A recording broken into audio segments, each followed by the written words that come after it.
Double door refrigerator, model number হচ্ছে RS72B4। Right সাইডটা হচ্ছে নর্মাল,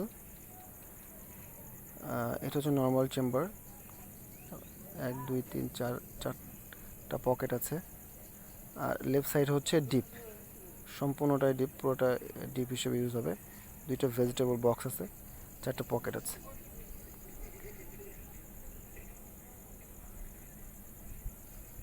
এটা ক্যাপাসিটি 700 লিটার।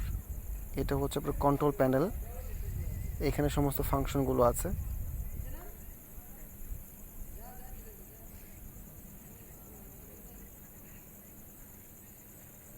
Capacity 700 litre. নতুন কাস্টমার এটা ক্রয় করেছে, কাস্টমারের বাসাতে যেয়ে আমরা এটা প্রস্তুত করে দিচ্ছি।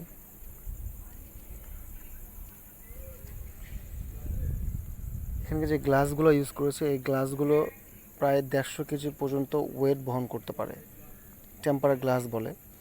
এই গ্লাসগুলোকে আটকায় রাখার জন্য এরকম টেপ ইউজ করা হয়। এই টেপগুলো তখন ইউজ করা হয় যাতে ট্রান্সপোর্টের সময় এই গ্লাসগুলো না লড়ে। যখন এটা সেল হয়ে যায় অথবা কাস্টমার ইউজ করে তখন এগুলো খুলে দিতে হয়।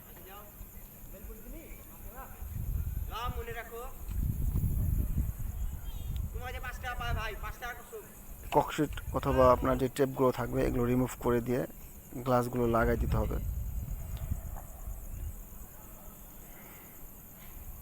এটাকে টেম্পার গ্লাস বলে। এই গ্লাসটা হচ্ছে ভেজিটেবল বক্সের উপরে থাকে।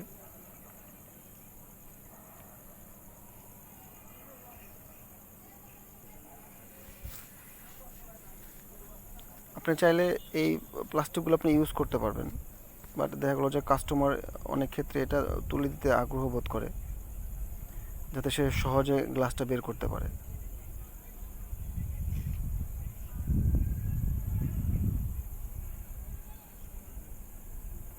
কাস্টমার নতুন ফ্রিজ নিয়েছে, এটার কালার হচ্ছে ব্ল্যাক কালার, মডেল নাম্বার হচ্ছে RS72B4। নর্মালি 2টা ভেজিটেবল বক্স আছে।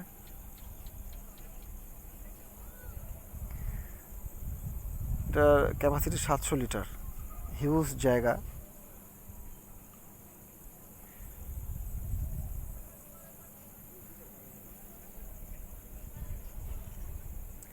বক্সের উপরেও অনেক সময় পলি থাকে, মানে বক্সটাকে ইনটেক যখন প্রোডাক্ট খোলা হয় তখন এই বক্সগুলোর উপরে পলিগুলো থাকে। এই পলিগুলো কাস্টমার উঠাই দিলে ভালো হয়। তবে যারা সেল করার পরে যারা ইনস্টল করে দিয়ে আসে বাসায়, এদেরকে বললে এই জিনিসগুলো ক্লিন করে দিবে, সব কিছু তুলে দিবে, ফ্রেশ করে দিবে একেবারে।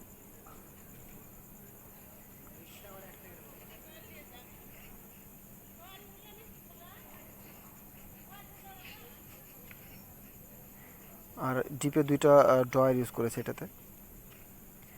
এটার কুলিং সিস্টেম হচ্ছে অলরাউন্ড কুলিং, অর্থাৎ চারিদিকে হচ্ছে আপনার ঠান্ডাটা সমানভাবেই আসবে। অলরাউন্ড কুলিং সিস্টেম ইউজ করেছে এখানে। এটাতে হচ্ছে আপনি এলইডি বাল্ব ইউজ করেছে, যার কারণে লাইটের যে লাইটটা খুব ভালো। এলইডি বাল্ব ইউজ করেছে। পকেটগুলোর উপরেও পলি থাকে, পলিগুলো খুলে দিতে হবে যাতে দেখতে সুন্দর লাগে।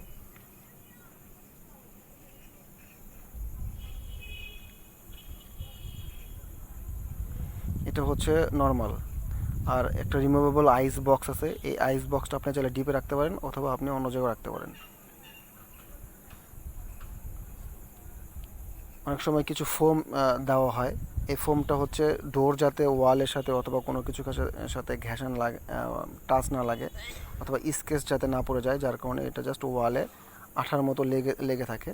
আপনার ডোরটা যদি ওখানে ধাক্কাও লাগে তাও ওটাতে স্কেচ আসবে না, যার কারণে এটা ইউজ করা হয়। অনেক ক্ষেত্রে বাসাতে এই জিনিসটা ইউজ করা হয় যাতে স্কেচ না আসে। এটা নর্মাল প্যানেল।